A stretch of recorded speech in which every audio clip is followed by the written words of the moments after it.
Freedom to me means self-determination. It's the ability to choose.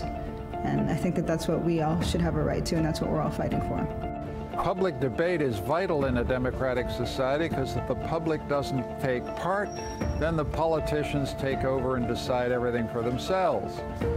And a place like the Balie is important because that's where the public gets to say what they think and shape their opinions and listen to debate. It's incredibly important that people continue to speak out in this way. Acknowledge the limitations and taking responsibility for questioning the limitations. With knowledge comes a certain beauty.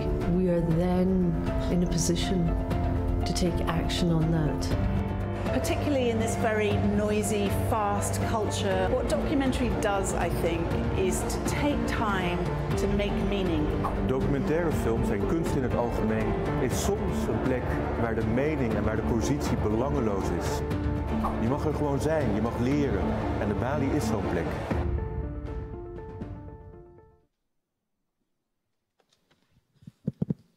Goedenavond, dames en heren. Warm welcome to everybody. My name is Juri Albrecht. I'm the director of the Balie, and it's a great pleasure to be able to welcome you here. Also the watchers at home, because you're one of the lucky ones, because you understand that it's important to be in person at a place where there is something going on, where there is a meeting, a gathering of people. There are many people on the internet, though, looking as well, so a warm welcome to them as well. And a very, very warm welcome to Timothy Snyder. It's a great pleasure to welcome you again here for the third time in, I think, 3 years we just established. Timothy Snyder is one of the most rigorous, forward-thinking intellectuals of our time. I think it's truly awe-striking that he's here, that he's willing to talk from a few notes for in this evening about our time, the road to Unfreedom, reminiscence to the road to serfdom, I would say, from Friedrich von Hayek. I think he's in that league. I think it's a great honor that he's here. It's wonderful to have been working together with John Adams Institute, with Tracy. Thank you for working together so well.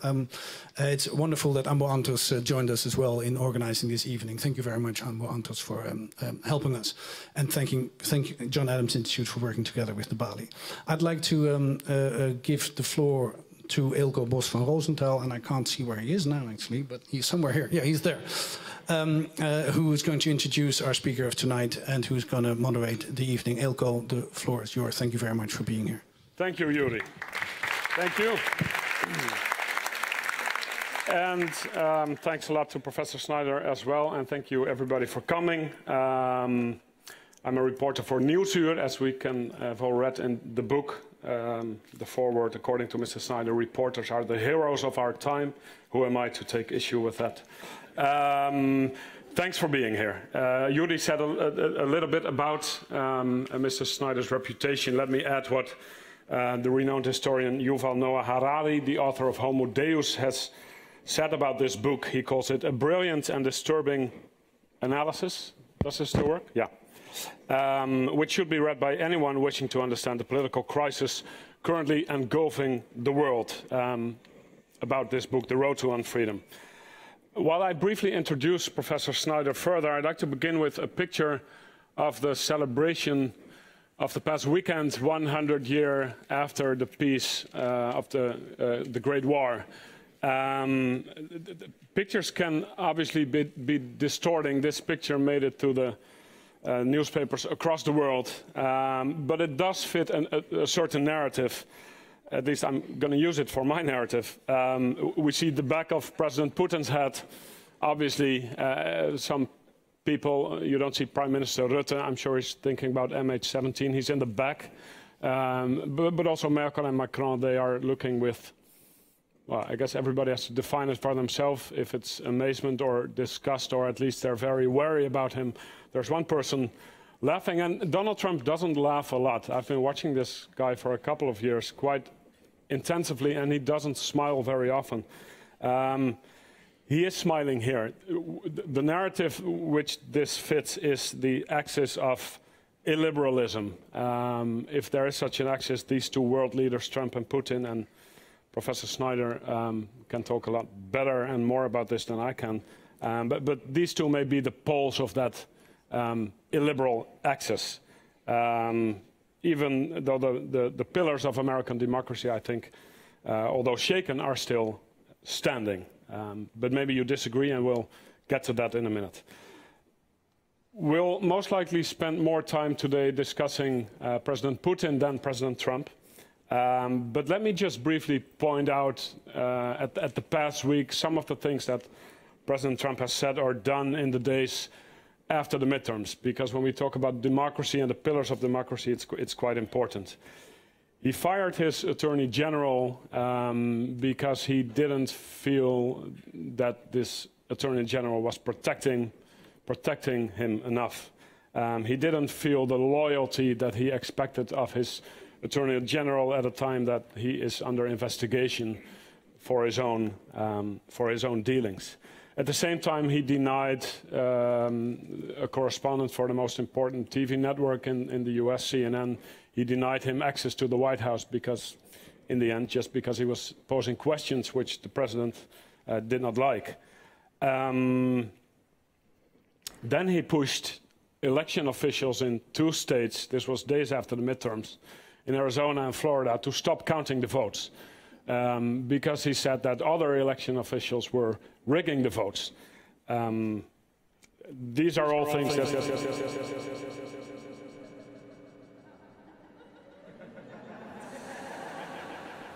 I'd like to give the floor to...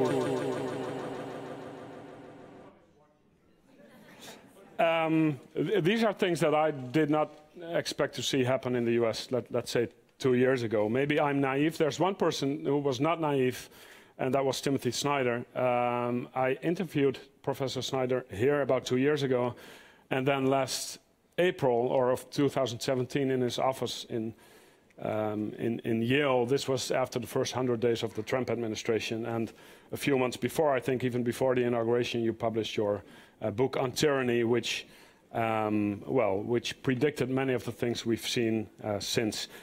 During our interview in April of 2017, this was for Nieuwsuur, the program I work for, Professor Snyder said, and I'm reading from notes, in Trump's mind there is no rule of law, there's no constitutional system. The architecture of his mind is clear when he says journalists are enemies, when he attacks judges, etc. He imagines an America without a constitutional system. And what also stayed with me was Professor Snyder's warning that if we think this won't happen here, if we think it doesn't fit the general course of history, we are very wrong, since there is no general course of history. We've seen the rise of nationalist parties. We've seen the longing for a strong leader, the Brazilian president-elect Jair Bolsonaro being the latest example of that. And I think we need somebody like Professor Snyder not only to interpret this, but perhaps also show us the way out. I hope so, because otherwise this evening is going to end in misery. I will sit down with Professor Snyder in about half an hour, pose him a couple of questions, but there'll be plenty of room for audience questions right from the start. And also let me stress that after the event, which will be in about an hour and a half, Professor Snyder will sign books. Books will also be for sale if you didn't bring your copy, and that will all be in the lobby. But for now, let's give a warm hand to Professor Snyder to discuss his book.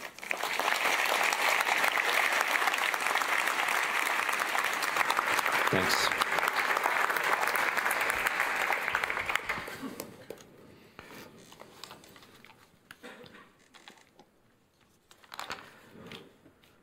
So what happened to the future?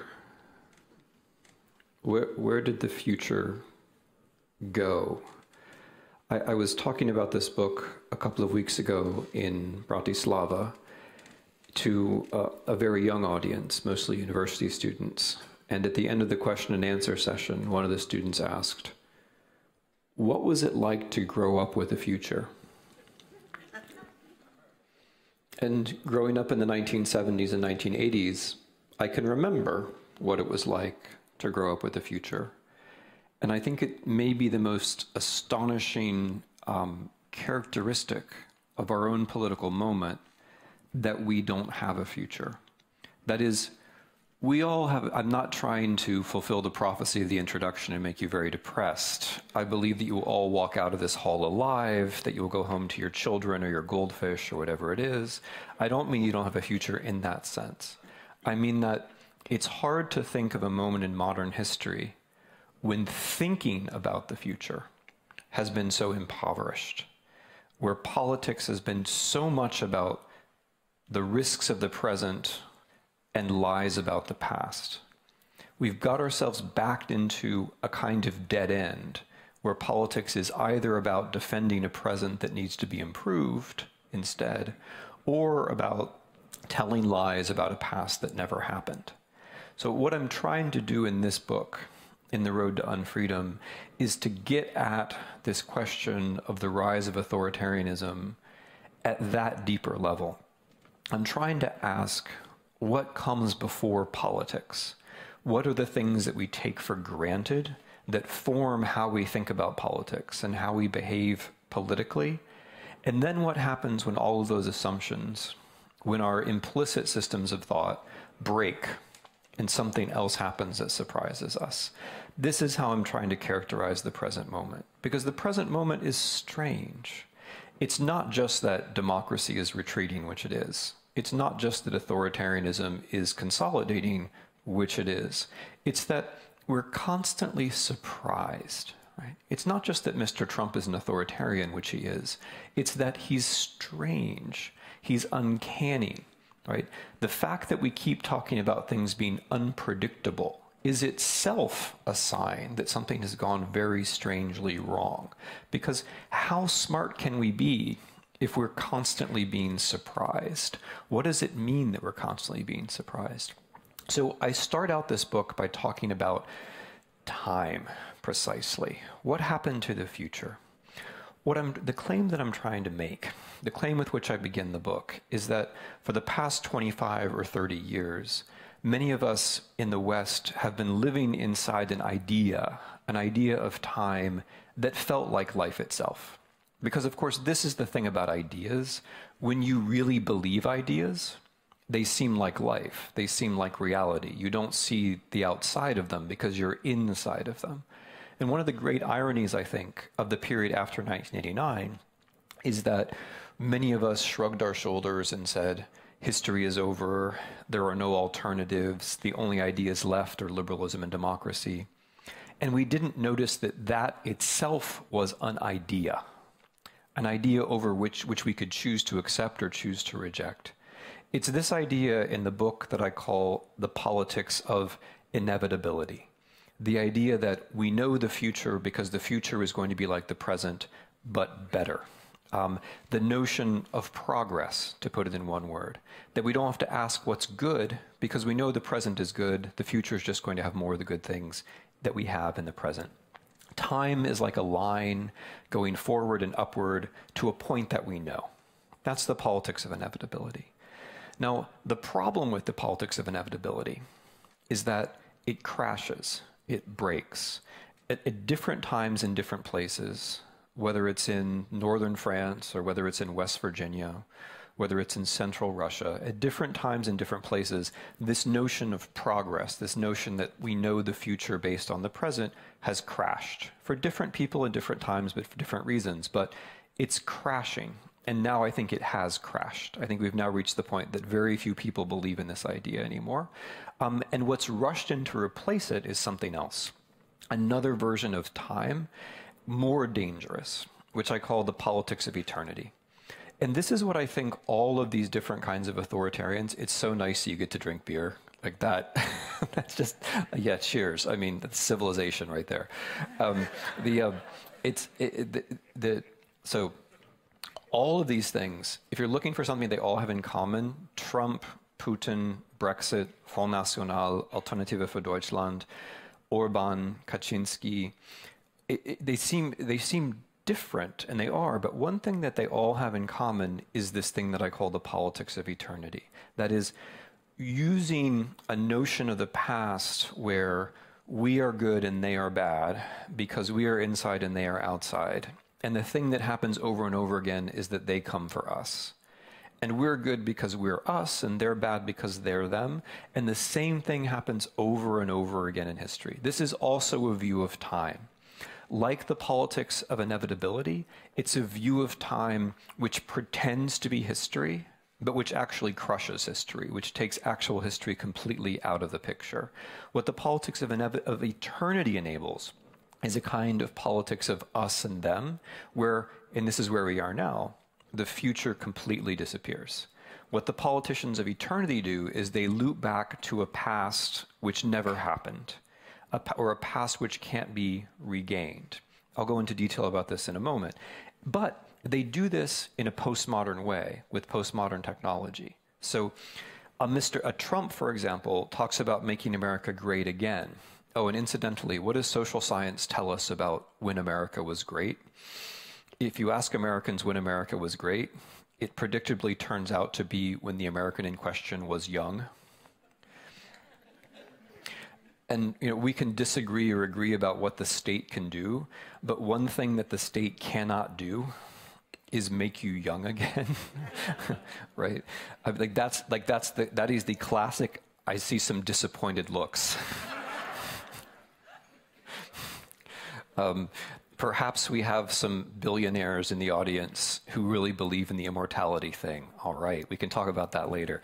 What the politics of eternity does is that it simultaneously loops you back into an imagined past, and there's a small daily loop, the technological loop, the tweet in Mr. Trump's case, where every day you're elated or you're crushed by emotion, by technologically generated emotion, which makes it very hard for you to think about the future. You're thinking about the present, right? So the politics of eternity has a big loop back into an imagined past, but it also has a daily loop, the news cycle, the way that we're prevented from thinking about the future because we're constantly, and this is Mr. Trump's genius, right? We're constantly shocked, surprised, humiliated, whatever it might be, by something that he did that day. Right? He runs the White House as if it were a television program in that very specific sense. Now, these are ideas. And the move that I make at the beginning of the road to Unfreedom is that I insist that ideas matter, which is a very old-fashioned, I know, conservative way to start a book. My publishers, my excellent Dutch publishers from Amvo Anthos are here. They did not encourage me to start this book by spending 30 pages on a dead Russian philosopher that no one has heard of. But I did it because I think it's true that ideas matter. I think it's true that ideas from the 1920s and 1930s are coming back. I think it's interesting that President Putin of Russia had the corpse of this fellow reburied. I think it's telling that he found where his papers were. The philosopher's name is Ivan Ilyin. That Putin found out where the papers were and brought them back to Russia. I think it's interesting that Mr. Putin lays flowers on the philosopher's grave. I think it's telling that Mr. Putin cites this particular philosopher at pretty much every relevant occasion. But the reason why it's interesting for me is that this philosopher is an example of the politics of eternity. What Ilyin says is, Russia is always innocent, the outside world is always guilty. Democracy should be a ritual in which a leader who comes from outside of history has his power consolidated and reaffirmed. And interestingly, and this is where the fascist past links up with the postmodern present, interestingly, this philosopher Ilyin also says, nothing about the world we live in is true. Right? The only truth for Ilyin is God, and God can only be, it's a long story, he wrote 40 books, so I'm going to give it to you in one sentence. Yes, this is in the I read it so you don't have to category. God, the only good is God's integrity. God's integrity has been broken. The only place God can be restored is in Russia, and therefore, since the only truth is God, facts don't matter, right? These things that we think of as facts, they're not true. The only truth is God, and the only way to God is Russia. Hence, lying in the service of Russia is serving the truth, you see? It's right to lie in the service of Russia. And this is where the fascism, a Christian fascism, links up with a postmodern attitude towards truth, which is that facts are what we choose to call them. There are alternative factualities, there are alternative views. There's no truth out there. It's not worth looking for them. Now, This is very important because this gets us to the way that the Russian politics of eternity work. Why is Russia so important? Is Russia important because Russia is so different? Because Russia isn't like an alien power which somehow magically chose the American president? Is Russia important because it's an alien power which somehow magically determines the outcomes of Dutch referendums? Is Russia important for these reasons? No. Russia's important because Russia represents a possible line of development that we are all participating in, and which Russia itself is encouraging us to follow. It's a line of development which shows how you can govern from what I'm calling eternity. It shows how you can govern without a future. And because we are all moving into that world where we can't think about the future, the fact that Russia has been governed from this futureless point for about a decade now is very significant. Now, so putting it a different way, we used to think that what happened in the West mattered for the East. And it did for about a decade. But for about a decade, it's been the other way around. What matters in the East actually matters for us, not only at the level of wars, like the invasion of Ukraine, which is profoundly important for us, and I'll get to it, but also at the level of ideas. Ideas that emerge in Russia turn out to be much more important in the middle of the United States than we would have anticipated. Okay, so why did Russia reach this place first? Because this is the argument of the book. The argument of the book is that Russia matters because Russia got to the politics of eternity first and is bringing the rest of us along. So why is there no future in Russia?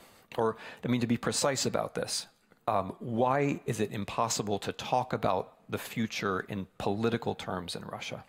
First of all, because Russia is a hydrocarbon oligarchy. By hydrocarbon, I mean natural gas and oil, right? So like Saudi Arabia, like a number of other states, Russia is a hydrocarbon oligarchy. And if you are a hydrocarbon oligarch, you do not like to talk about the future because the future is global warming and it's your fault. So whether you are the Koch brothers in America or whether you're Vladimir Putin in Russia, the future is not your topic for that reason. Second reason why the future is gone in Russia is radical inequality. So there's a radical left-wing organization called Credit Suisse, which issues annually a wealth report, a kind of love letter, actually it is. And in the Credit Suisse annual wealth report, America is number 2 in wealth inequality. You have one guess as to which country is number 1, right? The Russian Federation. When there is extreme inequality of wealth, it is very hard for people to change their social and economic status. One of the bad things about wealth inequality is that it leads to a lack of social mobility. When people can't change their social and economic positions, they don't have a future, right? They don't have a future different than the present. That's the second reason, after hydrocarbons, that Russia is a futureless political system. And the third reason is the problem of succession. So what's the problem of succession? The problem of succession is how you keep your state going when a leader becomes sick or dies or is overthrown. This is the central problem of politics, right? We have solved this problem with a little thing we like to call democracy.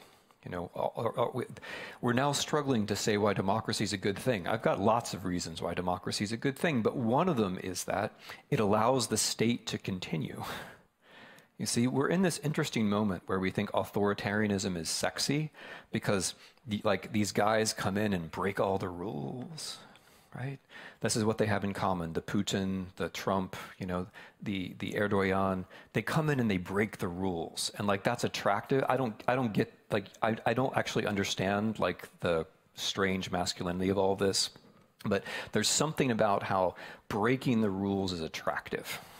Now, that's interesting for a while, but the thing is, once you break the rules of the state, once you don't know what comes next, once you actually get rid of the succession principle, you've created futurelessness for your own society, right?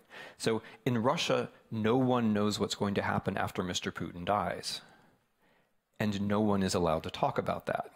which is a proposition that you are welcome to test by going to Russia and holding up a sign which says, no one knows what will happen after Mr. Putin dies.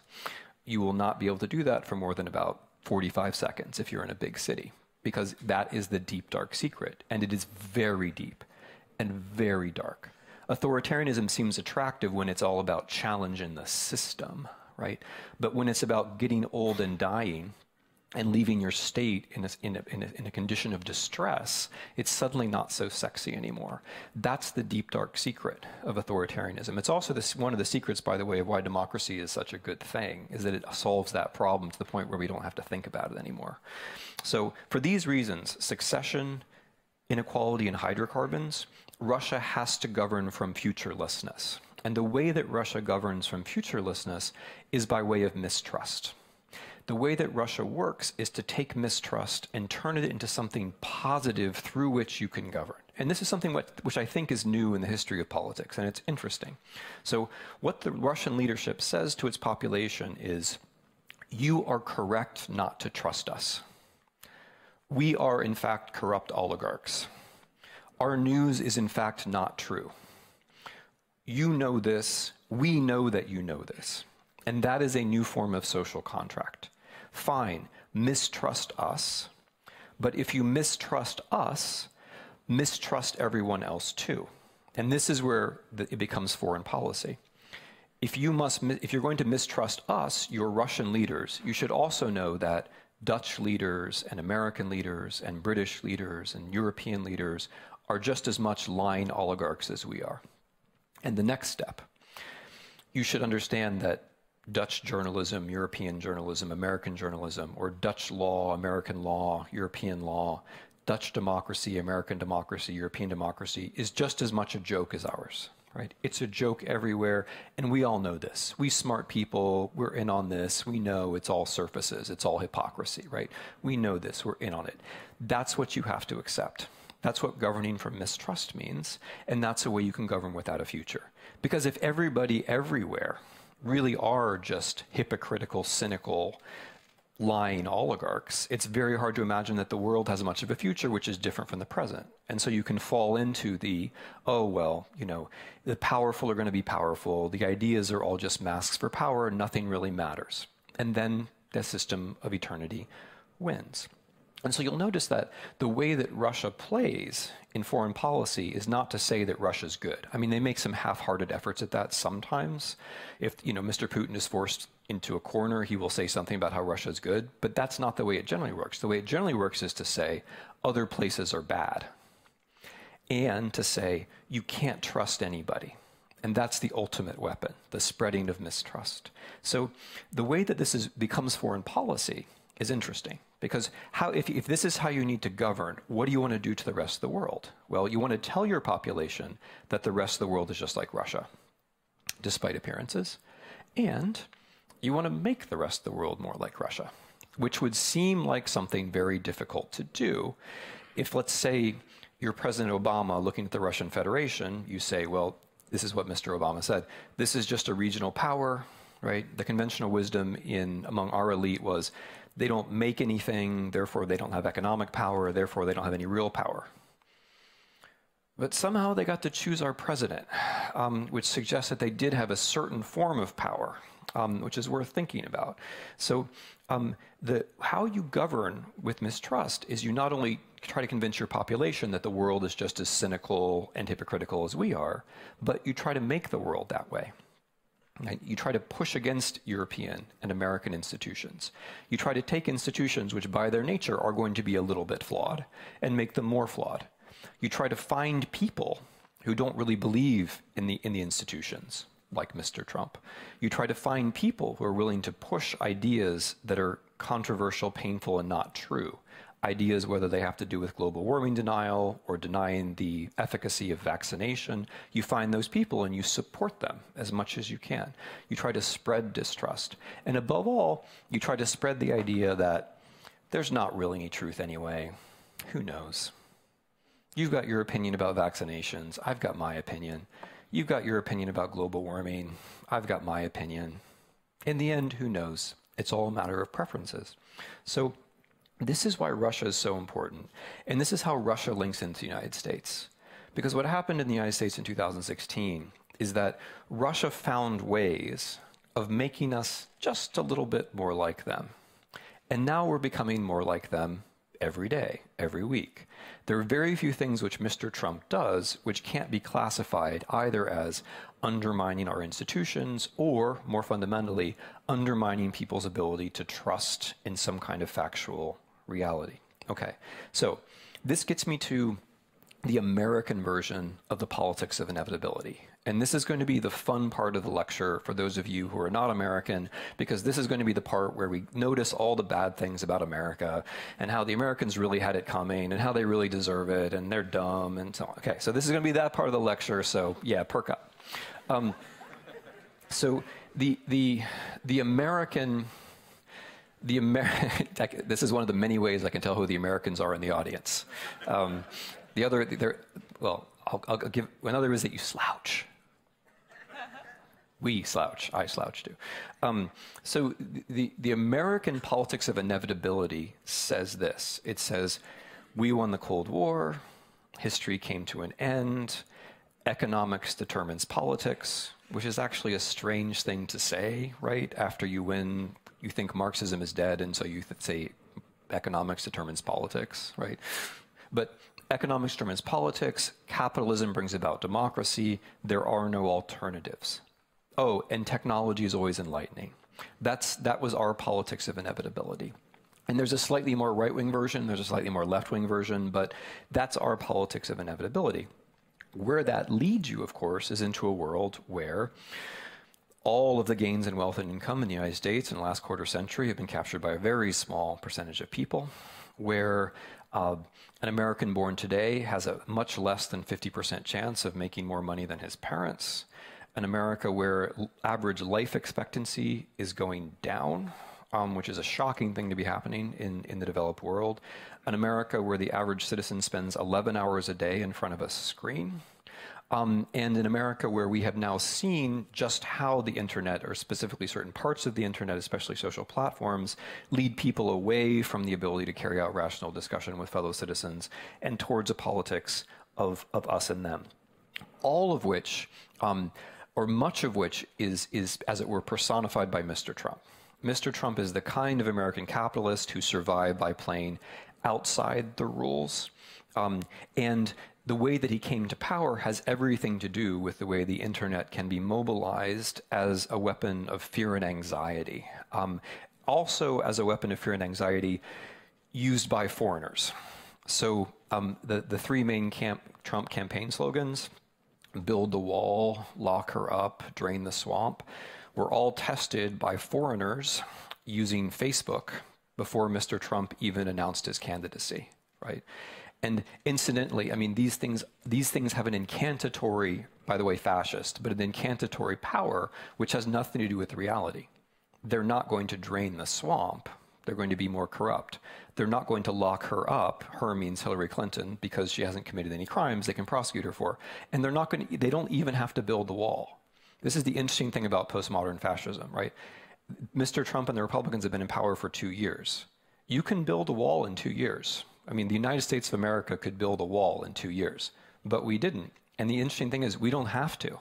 There doesn't have to be a real wall. There just has to be an incantation about a wall. So now they're talking about finishing the wall, but they haven't even started it, right? At the US-Mexican border, now this is very American, at the US-Mexican border, there are like giant tile samples. You know how like when you're building your kitchen and like the fun thing to do is you go and pick out what color the tile is? That's what Mr. Trump does. He goes to the US-Mexican border and there are these giant tile samples set up vertically, and he like goes and inspects them. He says, oh yeah, I like that, and oh yeah, I mean that one goes with the color of dead Mexicans, and that one goes with the color of a depressing sunset, you know, and that one kind of matches my tie, right? That's what he does. And no, I mean, this is an interesting thing about the United States of America. We're not building anything except rhetoric, right? People think we have, you know, that's an interesting difference, by the way, between this fascism and the previous one. The previous fascism actually built things. I mean, say what you want against it, and I'm happy to agree with all of it. But but the previous fascism actually built things. and actually redistributed resources. The American fascism this time around doesn't do either of those things. This is one of the ones. Anyway, so Mr. Trump is an example of Mr. Trump is a very successful politician of eternity, making America great again, right? A cycle back to the past, and then the daily Twitter feed. And Russia fits into this because he's a natural for them. Right? He's somebody who fits very nicely into the way that Russians think the politics of the world should work and does work. But more importantly, the reason why the Russian campaign in 2016 was effective was because it played on very real issues in American life. So there's a reason why the Russian version of Republican Party websites were always more popular than the actual Republican Party websites. And that is that the Russians were willing to go further and provoke more and play on emotions a little bit more directly. There's a reason why Russian fictions were more effective than our fictions, because they don't care about us at all. But they're willing to use the things that we want to believe. So a lot of people don't like Hillary Clinton, but the notion that Hillary Clinton is a pedophile pimp running a prostitution ring out of a pizzeria basement is one that we actually needed foreign help to believe in. We got that foreign help at a critical time, right after a tape was revealed where Mr. Trump said that sexually assaulting women was fine. 45 minutes after that, we got the pizza story about Hillary Clinton, which, by the way, is a very good example of how the Russians got him into office. Because what happened then is that a story which everybody thought was going to kill the Trump campaign is immediately canceled out by another story about how Hillary Clinton is even worse. And that's what people thought. A third of Americans believe the pizza pedophile prostitution story. 1/3 of Americans believed that in October of 2016. So we won't go into all the details here, but I'll give you a couple of interesting stats. 137 million Americans voted. 126 million Americans saw Russian material on Facebook. Right? And one could go on. Okay, so this is our politics of inevitability, right? Our politics of inevitability opens up inequality. It opens up vulnerabilities having to do with tech because we're terribly naive about how the internet actually works. And then these things can be used against us in a figure of something like Mr. Trump. Okay, that was the good part. Oh, wait, there's one more part about the good part. Climate change. Climate change is very important. I said at the beginning that hydrocarbon oligarchs don't talk about the future because the future is climate change and it's their fault. Mr. Trump is very important here. There's a style of politics which is being practiced, which goes like this.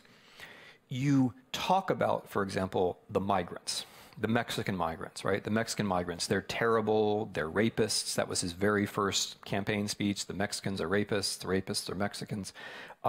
He talks about the criminal immigrants, which is a trope which is familiar from Switzerland and elsewhere in Europe. You talk about this, but you don't talk about why it is that there's migration from the South. The reason why there's migration from the South is climate change. Not only do you not talk about that, in policy, you do everything you can to make climate change worse, right? So the very same people who make migration a political issue are the climate change deniers, which is incidentally very often true in Europe as well. A number of influential politicians, especially in Central Europe, who talk about migrants are also climate change deniers. This policy goes together, right? Because what you're doing is you're making a crisis worse, even as you're trying to define politics as the politics of us and them. So you're bringing a bad future closer all the time, and you're preparing for it by getting people into this politics of eternity. I wish it weren't that sinister, but it is. Okay, that was the good part. That was the part you're supposed to feel good about, because like those Americans and the crazy things they do. The European politics of inevitability. Okay, this is the part where you don't get to feel so good. The European politics of inevitability goes like this. It's just as complacent and just as crazy and just as wrong and just as dangerous. The European politics of inevitability says, we are old nations, we are wise, we've learned from experience. And what we've learned is that war is bad.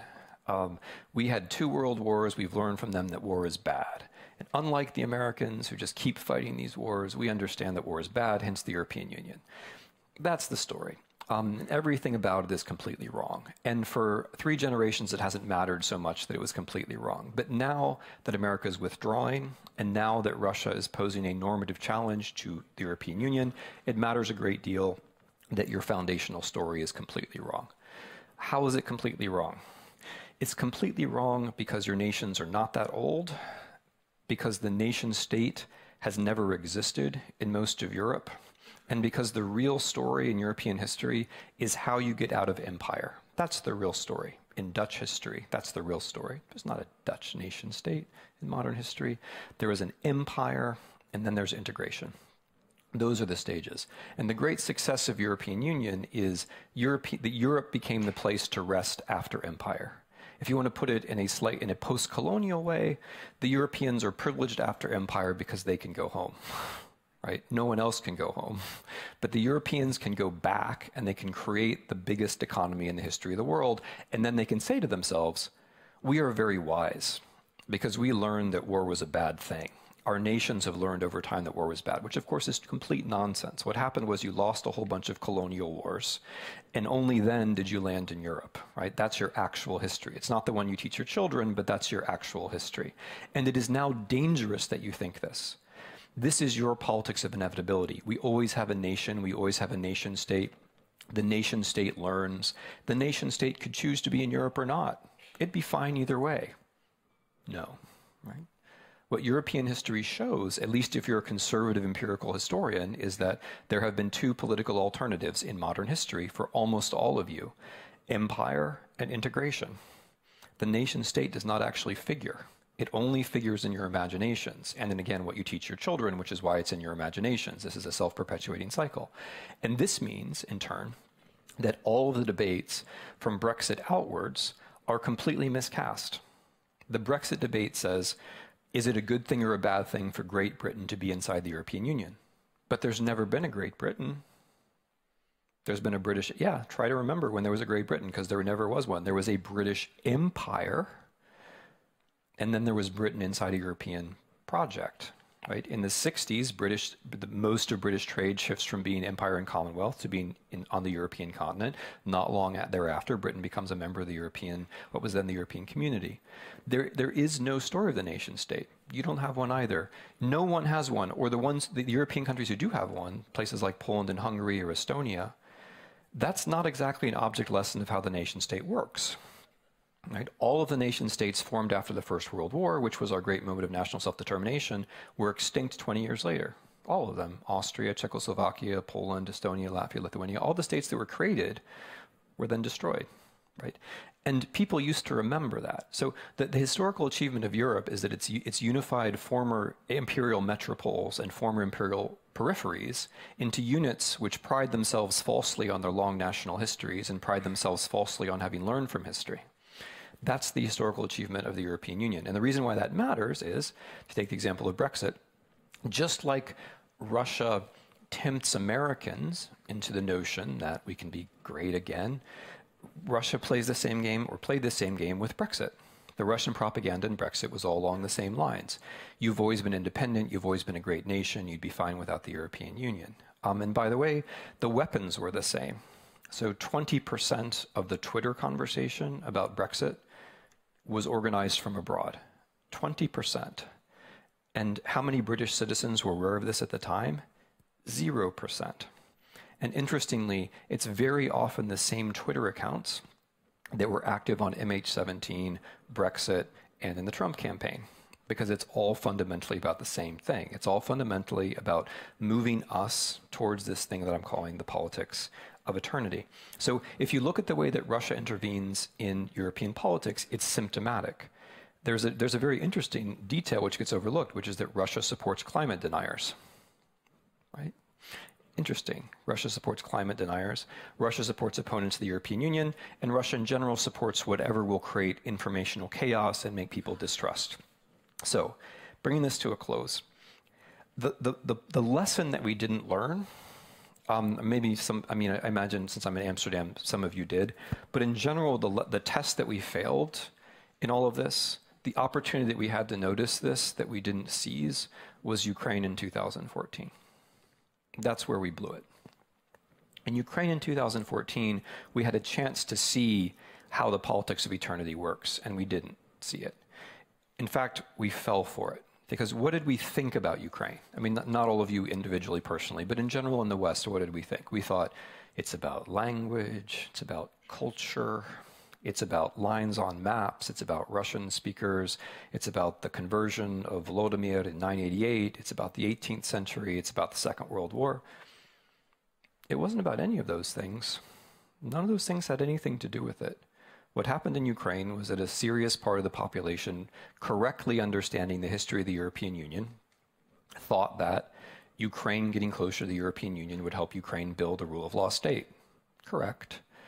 And as that movement was taking place, Russia invaded Ukraine. Pretty straightforward. Happens with some regularity in European history. One country invades another. But that's not how we processed it. That's the fairly simple reality. But we processed it in entirely different ways. Why? Because when you're inside the politics of inevitability, you want to think that there's a line of development and that the facts that seem to challenge that line of development, that those facts are somehow just irrelevant details, bumps in the road, they're marginal, they're peripheral, they're not the mainstream. So again, Mr. Obama saying Russia's a regional power, that's a way of dismissing something from the story. Or, Adam Gopnik, who's somebody I respect a lot, writing in The New Yorker saying, history is never decided at the margins, it's decided at the center, right? We're just going to push this all to the side. A European country invades another European country. We're going to push that to the side. A European country annexes territory from another European country. Somehow it's not so important. It's all about, what's it all about? It's about false ideas about the past, which when you're in the politics of inevitability, this is your vulnerability. What did the Russians say to the Dutch and the Europeans? They said, the Ukrainians haven't really understood the past, right? You good Europeans know that war is bad, but the Ukrainians haven't understood this. The Ukrainians, in fact, are fascists. They're Nazis. And then good Europeans can say, oh yes, well, Nazis, that's certainly a bad thing, and fascists, who would want to be on the side of the fascists, right? They push on your vulnerabilities consciously. Because the thing that I'm talking about, they would use different words, but the thing that I'm talking about, they understand. So what happens in Ukraine is telling, not just because it shows how we were vulnerable, but also because of the techniques. And you're here in Amsterdam, you're familiar with some of the techniques, right? So the technique of clustered fictions is the technique which was used around MH17. So what happened was pretty straightforward. Russia invaded Ukraine. Russian soldiers and officers commanding a Russian unit and Russian weapons shot down a civilian airliner, leading to the mass murder of 289 people. That's actually pretty straightforward, and the evidentiary trail was pretty clear on day one with what actually happened. But rather than saying, oh, we invaded the country and we accidentally shot down a civilian airline and we're sorry, what the Russian leadership did was create a cloud of fictions around the event. Interestingly, and this shows how intelligent they are, by the way, they never directly denied what happened. They never directly denied the fact. They never said the opposite of what happened. They just said a bunch of other things, like it was NATO, or the Ukrainians were trying to shoot down President Putin's jet, or Ukrainians were testing ground-air missiles, or Ukrainian fighter pilots were in the area, or a Ukrainian Jewish oligarch is in charge of Ukrainian airspace and it was somehow his fault. Or the CIA launched a plane full of corpses from Amsterdam and there was never anybody alive on the plane, right? And these things were not meant to, you don't know whether to laugh or cry, right? Cry is what I would vote for. But the point of this kind of discussion is to first make it impossible to see the obvious truth, and the truth was pretty obvious, honestly.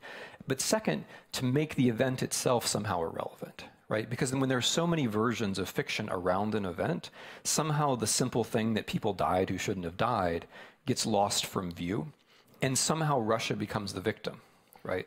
So more than 80% of the Russian population believes that Russia was the victim of MH17 because the West conspired to create the story about what's not true. So that's one tactic. Another tactic is total denial of reality, which has spread from Russia to the United States. When Russia invades Ukraine, one of the confusing things is the president of Russia says, oh, we didn't invade Ukraine. Those were just local guys who bought uniforms at the army surplus store. And, you know, that was his position. That's new in history, as far as I know. And it changes the game. because then journalists have to decide, do we cover this guy who has this amazing power to create fiction, or do we cover the war? And this then is now the problem of journalists in the United States. Do you cover this guy and his incredible, stream of fiction, which is very entertaining and diverting, or do you cover the opioid crisis? Do you cover the actual stories in your own country? But the third technique, which is I'm going to just remind you of before I go into the happy, optimistic closing note, which was promised for you in the introduction, is susceptibilities. So I mentioned fascism. If Facebook thought you were on the political left, then Russia in your Facebook feed in 2014 would place stuff along the lines of the Ukrainians are Nazis and fascists and so on, right? Which led to a lot of very unfortunate writing in the European press, in The Guardian, for example, where actual people in the actual European press wrote on the basis of things which are complete fictions. But interestingly, if you were on the extreme right, and I'm just doing this for rhetorical purposes, I don't mean you, but if you were on the extreme right and you were on Facebook and Facebook thought you were a racist or an anti-Semite, then the Russian stuff in your newsfeed said that Ukraine is a Jewish state, Ukraine is a Jewish construction, the people who run Ukraine are Jewish oligarchs, right? And of course, those things contradict. It can't be both Nazi and part of the Jewish conspiracy at the same time. But on the internet, no one talks to each other. Contradictions don't matter. And what happens is that the extreme versions then crowd out the middle and make a discussion of what actually happened much harder. The same men in the same building working for the same institution, the Internet Research Agency in Russia, then did the same thing in the American presidential election. This is just one tiny way in which what happened in Ukraine in 2014 was part of what happened to the US in 2016. The same men did the same thing. They said, okay, if you like Hillary Clinton, if you're African American, you like Hillary Clinton, we are going to fill up your Facebook feed with stuff that says Hillary Clinton is a racist, so you won't vote. If you are a racist, we are going to fill up your Facebook feed with stuff which says Hillary Clinton loves black people. Again, it contradicts, but that doesn't matter because we're just trying to suppress your votes and we're trying to get you activated so you will vote. And there were consequences to this. So that's the third technique. This is a way that the internet facilitates this sort of thing. Okay, here comes the happy part. The part about the future. You want there to be a future, right? We do want there to be a future? Okay.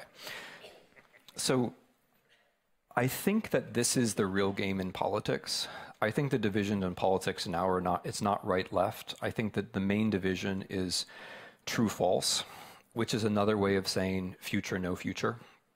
Because the truth and the future go together. If you don't believe in the future, there's no reason to care about factuality in the present. Those two thoughts go together. If you want there to be a future, you have to make policy towards the future, and making policy towards the future requires factuality in the present.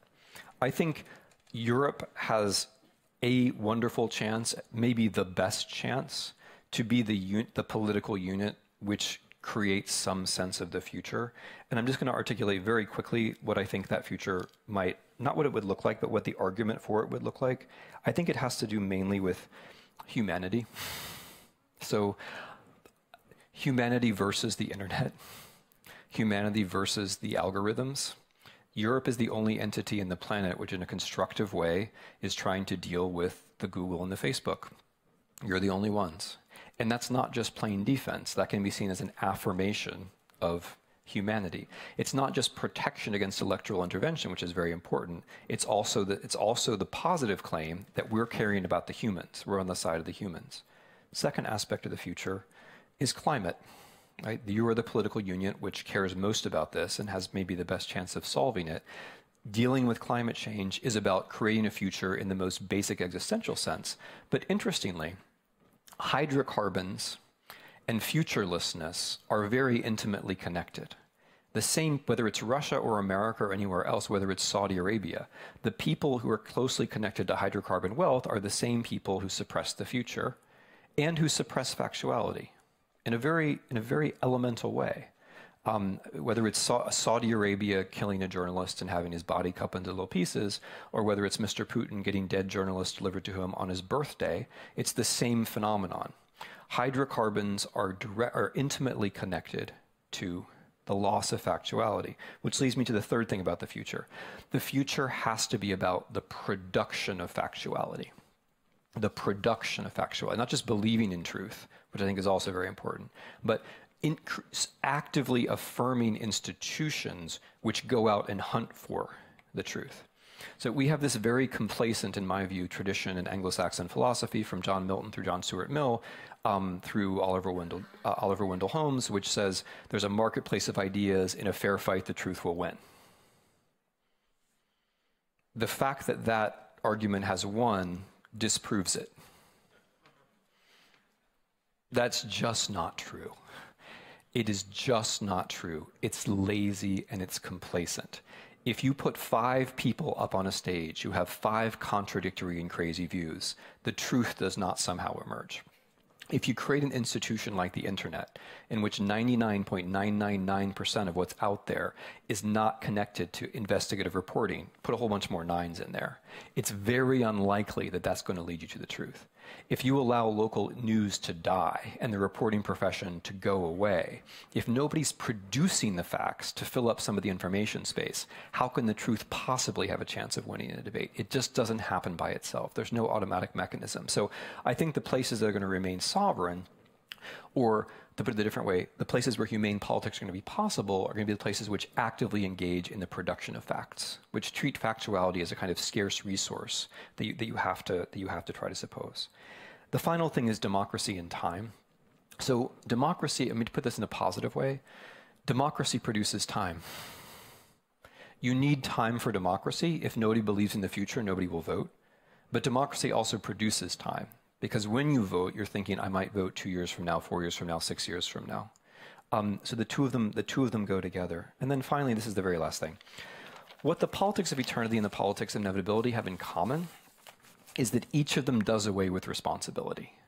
So if you think that the future's inevitably going to be like the present but better, that you don't have to do anything about it. You can just kind of go along for the ride.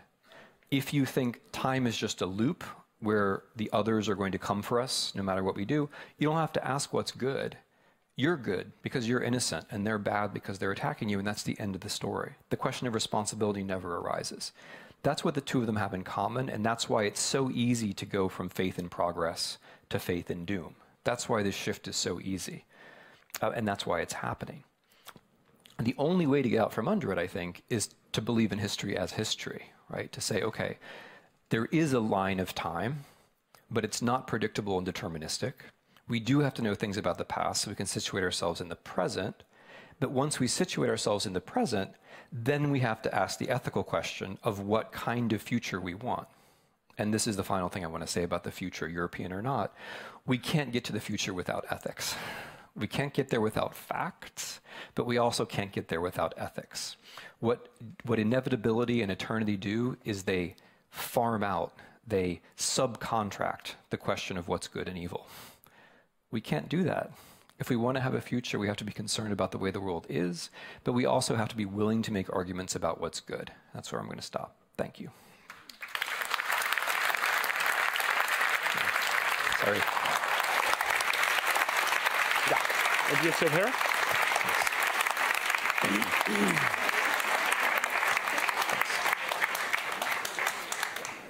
Thank you for that. That was great. I just briefly, because when you said the state cannot make you younger, you may have heard some numbers here.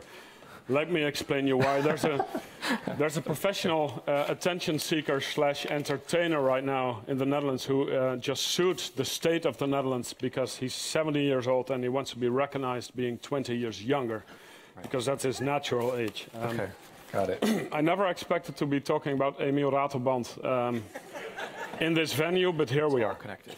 You can now forget about him. Thank you. Thank you for this.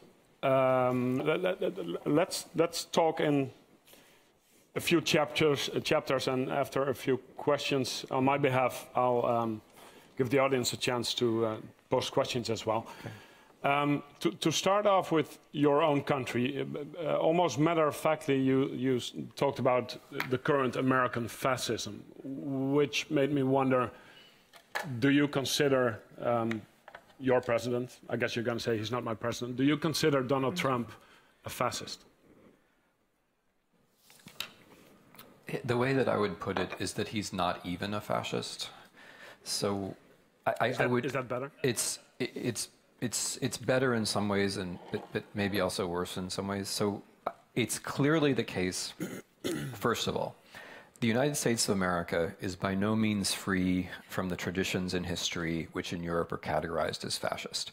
The idea that somehow the Atlantic was a barrier in political thought and that we didn't have fascist traditions is completely ridiculous. One can disagree about just who was a fascist in the United States, but we in the 1930s were not that different from you in the 1930s. In fact, America First itself is a reference to a movement in the 1930s which was headed by a man, or was most famously represented by a man, Charles Lindbergh, who thought that the United States and Nazi Germany should make an alliance against the brown people.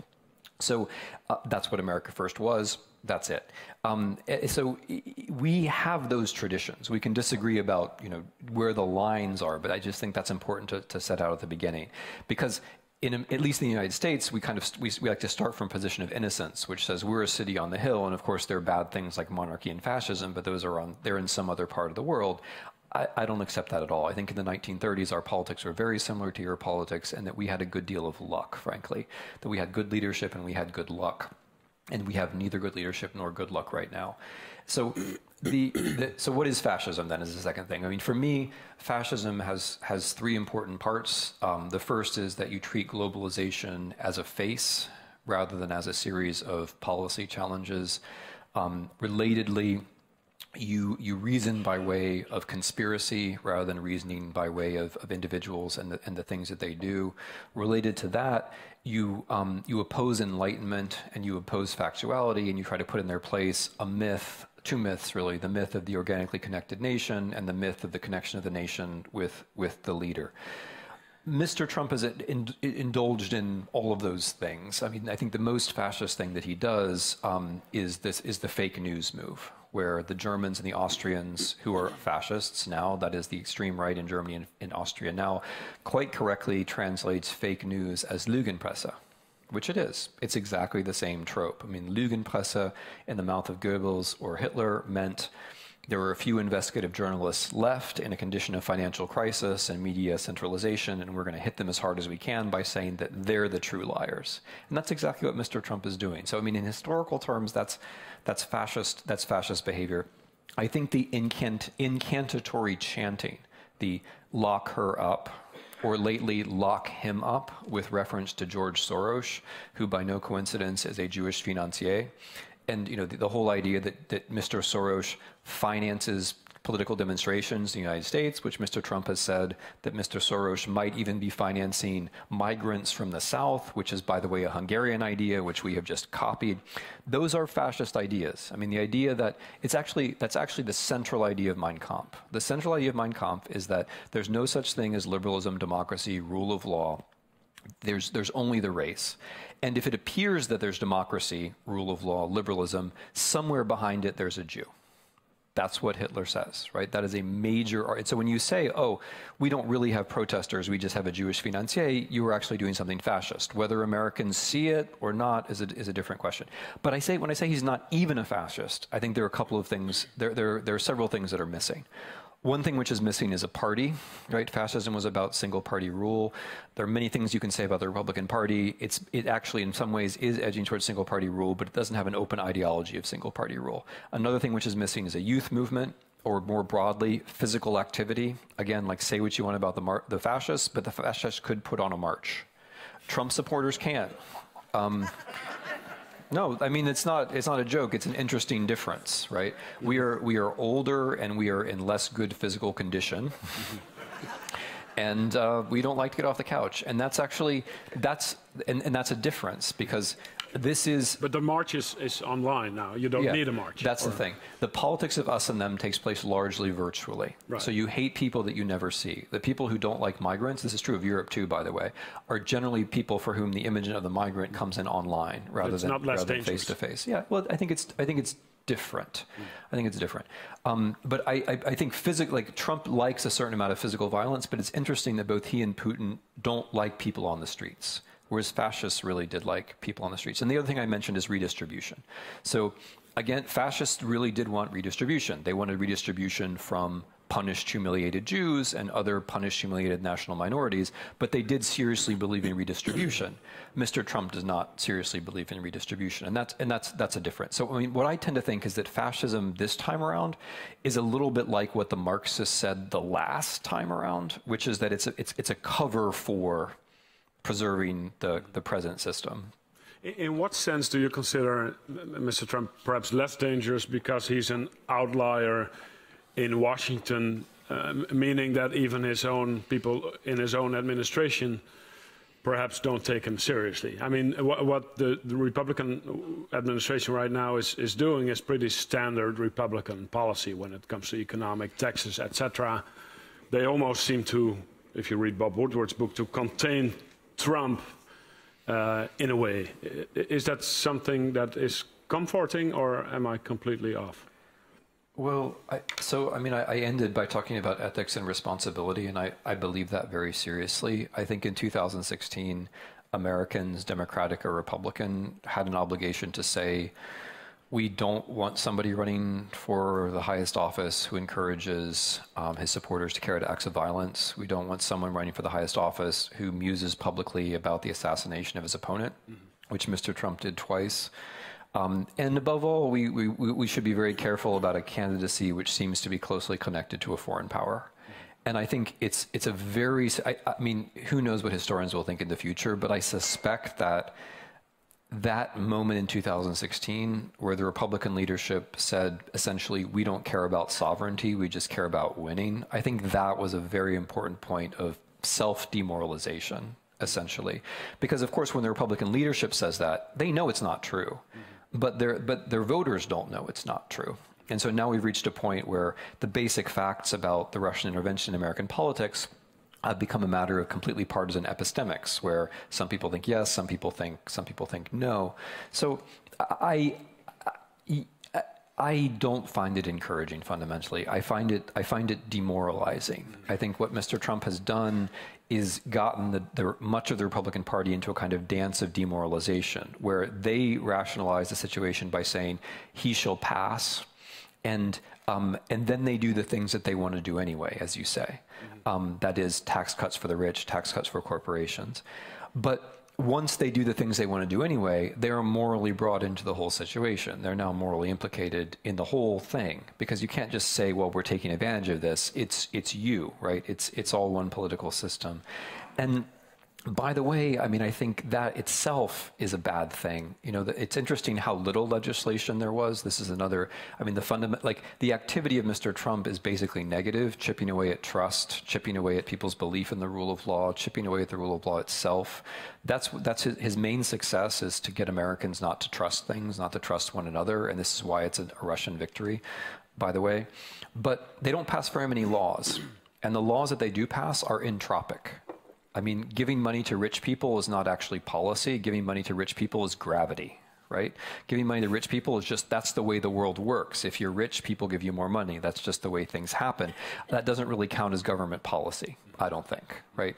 And that's essentially what they managed to do in 2 years. No built walls, no infrastructure projects, no alternative healthcare plan, nothing, just a couple of laws, tax cuts for the rich, tax cuts for corporations, which itself I think is a bad thing.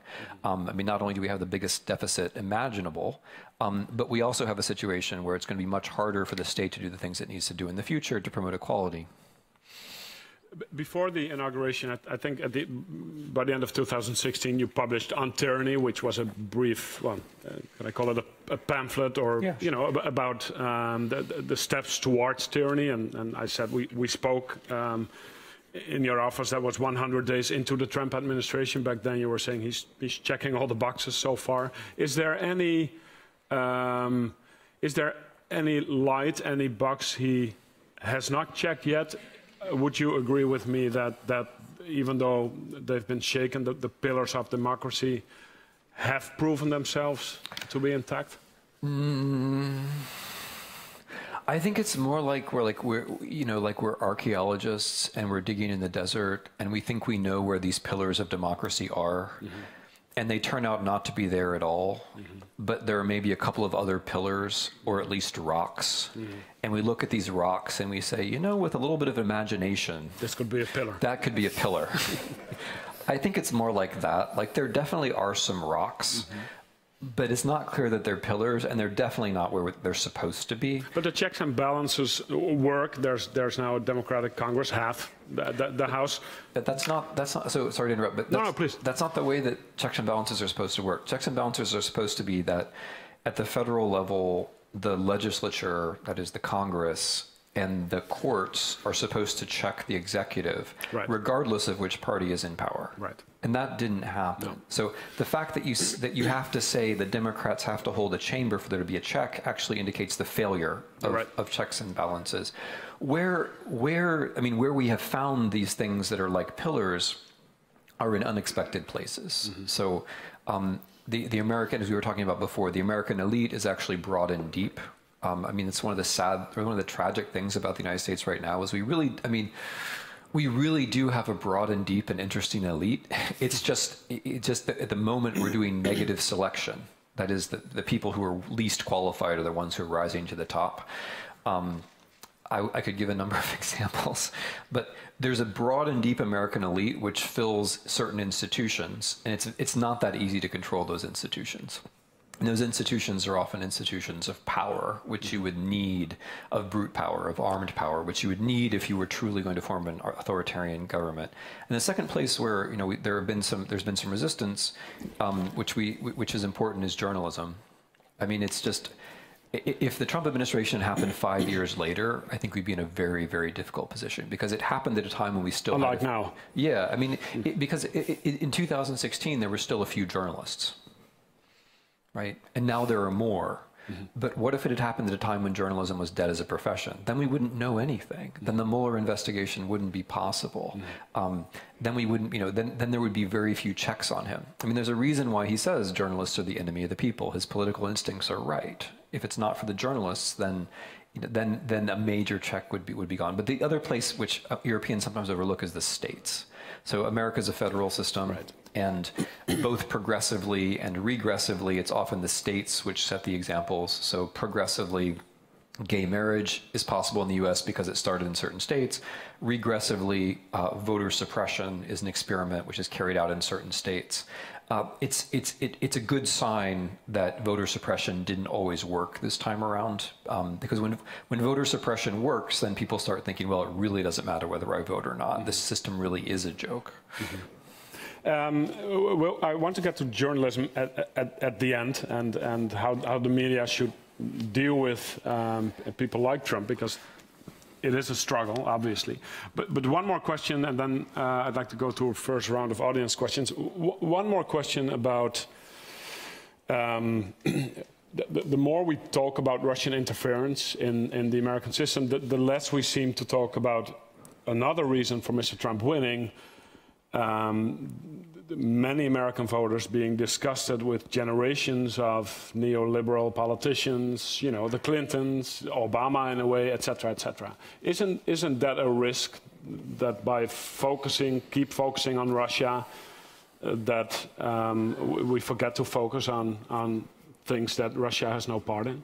Yeah, I mean, I think part of living in a factual world is recognizing that several things can happen at the same time. Right, exactly. And this book is about, but still. No, and that sometimes they're related in interesting ways. So I think, I mean, in one way I agree with you. I think it's very important not to blame everything on Russia, because there's no way Russia could have done what they did if it hadn't been for what I was calling our politics of inevitability. Like, if we weren't so unbelievably complacent about the way social platforms work on the internet, then we might have noticed a little bit earlier that major websites that people were quoting, I mean, including Mr. Trump himself, were Russian operations. But that didn't occur to anybody in time, because we were very naive about it.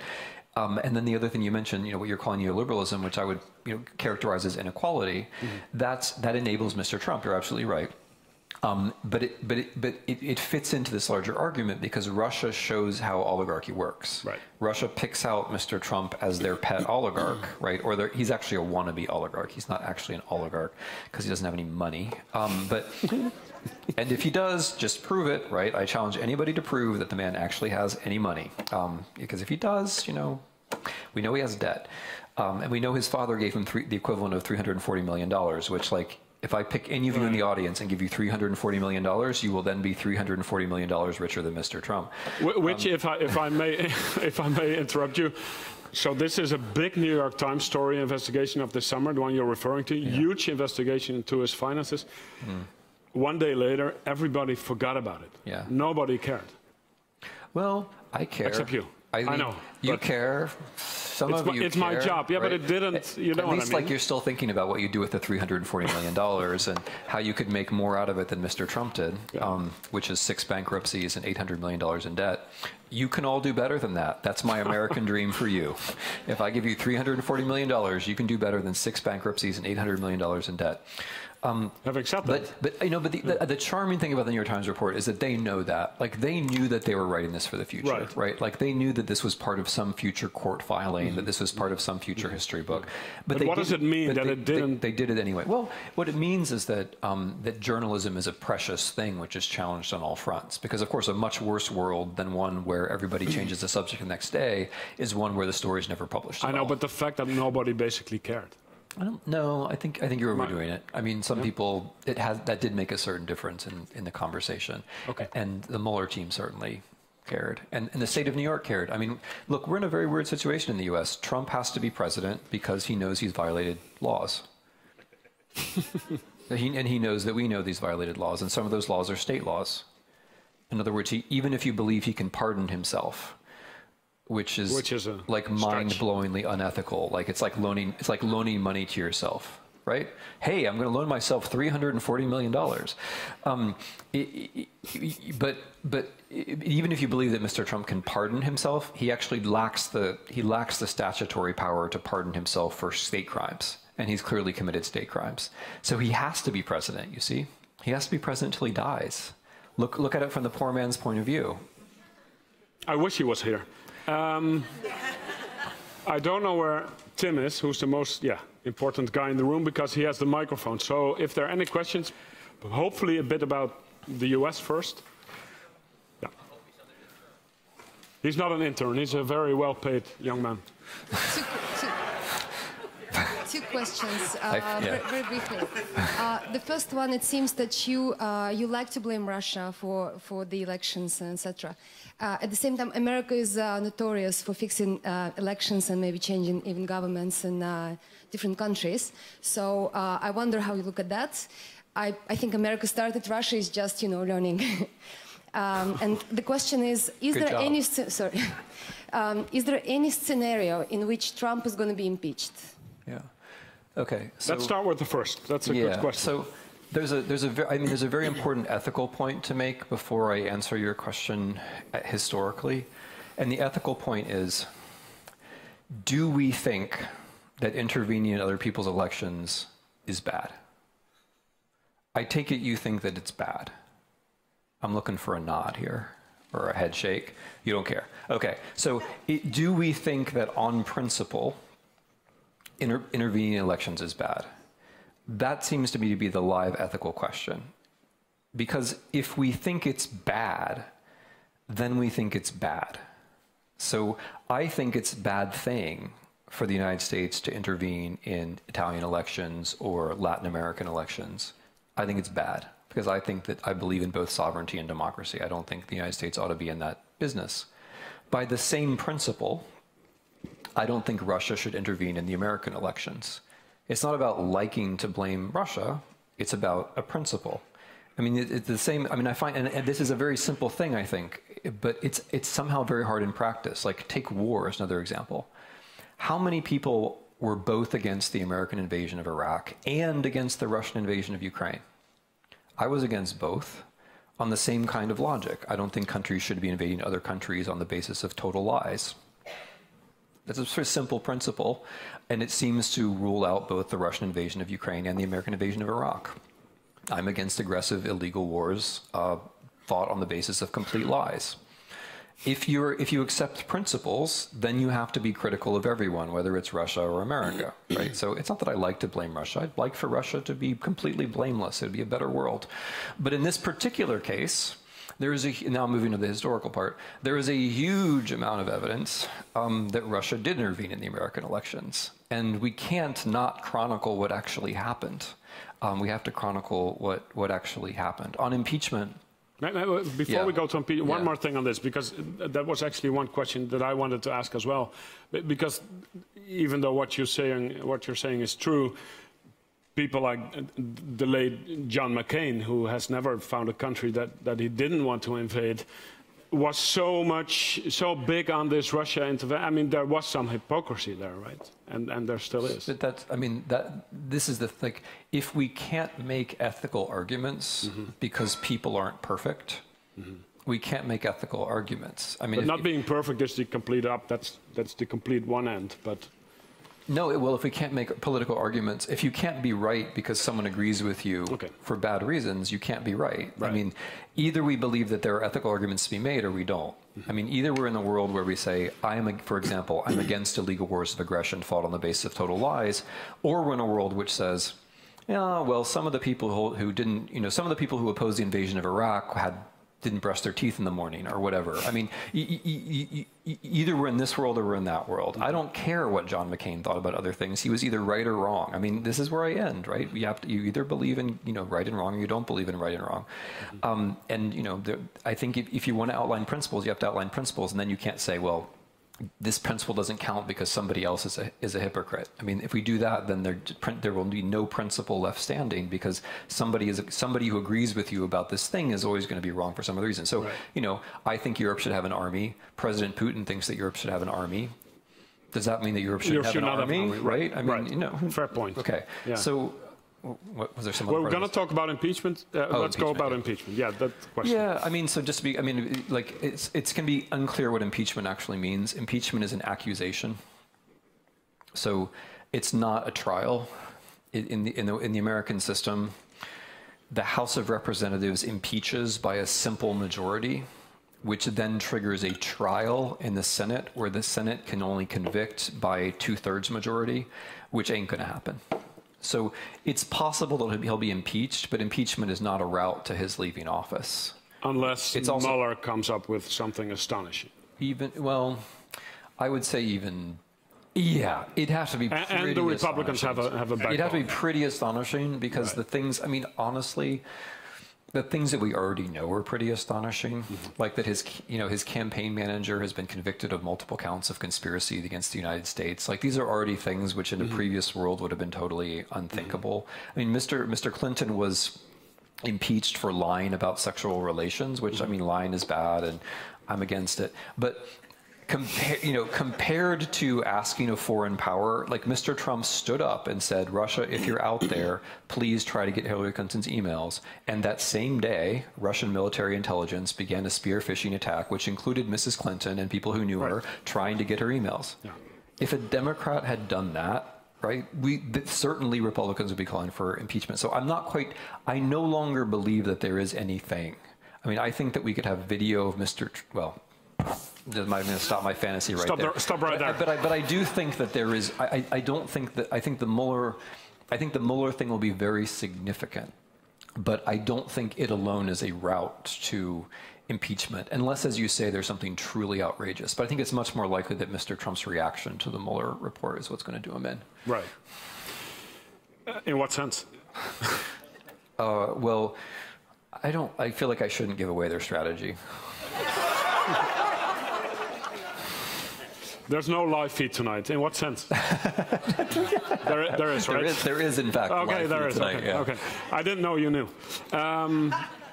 You had a question.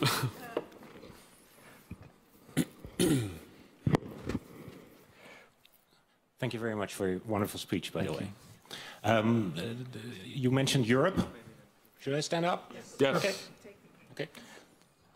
You mentioned Europe. You mentioned Ukraine. When Russia invaded, first took Crimea, the little green man, and after that Donbass, I think Putin was handed the most beautiful gift. Europe said, war is not an option, which is in line with what you said about Western Europe being convinced that war is such a terrible thing, it should be unthinkable. But now we have the situation of Crimea still in Russian hands and a war that continues in Donbass. What is wise for Europe? So there's an interesting deep point which I would develop from that premise, which has to do with the nature of war.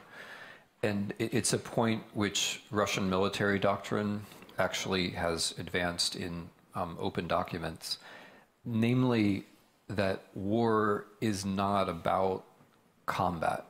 Combat is a means to the end. And this is, by the way, a very traditional position. This is what Clausewitz says. Combat is a means to an end. War is about breaking the will of the enemy.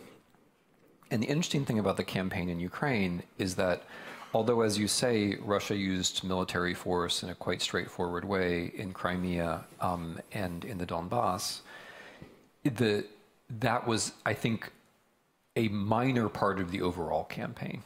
The ratio of actual traditional military activity to what we used to call propaganda, but I think is more properly called cyber war, that ratio was incredibly low, right? I mean, for every dead Russian soldier, there was an immense number of gigabytes of fake news, distraction, invented stories, or to put it a different way, the number of people who were engaged to create communication about the war was probably significantly greater than the number of soldiers who were actually fighting in the war, which I think is probably something new in history.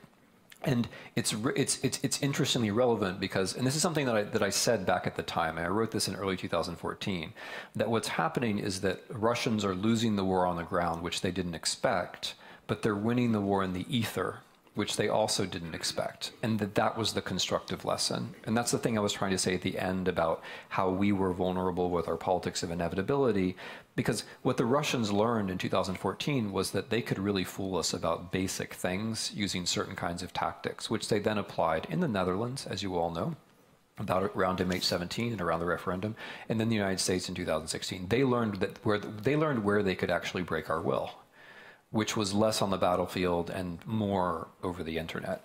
And that's why I classify the 2016 US presidential campaign as a cyber war, which we lost. And if you only, it's good to lose wars sometimes. I mean, we lose them a lot, but the weakness of Americans is they don't recognize when they've lost a war, right? Like that's, you have to learn, you have to recognize that you've lost a war to learn from it.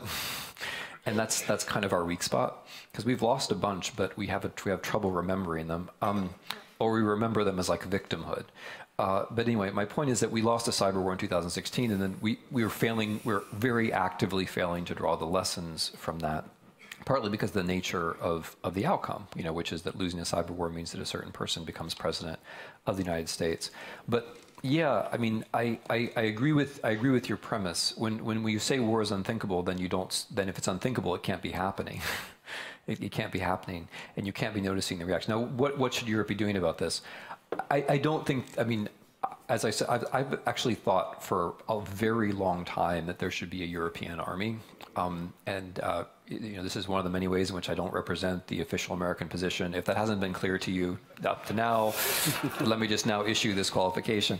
But I think it's very sensible to have a European army. I think it's very sensible for there to be European cyber defense. I think more important than cyber defense, though, is what I mentioned at the end, developing factuality, like actually cultivating factuality, because the only way to defend yourself against the myths that foreigners send into your system is to have a network of fact production. But with respect to Ukraine in particular, the way that Europe wins is that the unoccupied parts of Ukraine work. And that is a big challenge. That's like a half-century challenge, which, by the way, is how long it took to unite Germany. It's that kind of event, I think. I don't see the Ukrainian army triumphantly storming into, Luhansk anytime soon.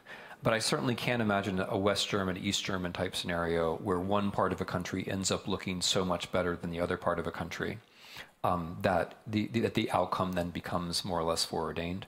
And that's not just for you. I mean, that's my advice to Ukrainians, but it's also like the war is not an excuse not to reform. The war is the reason why you do reform.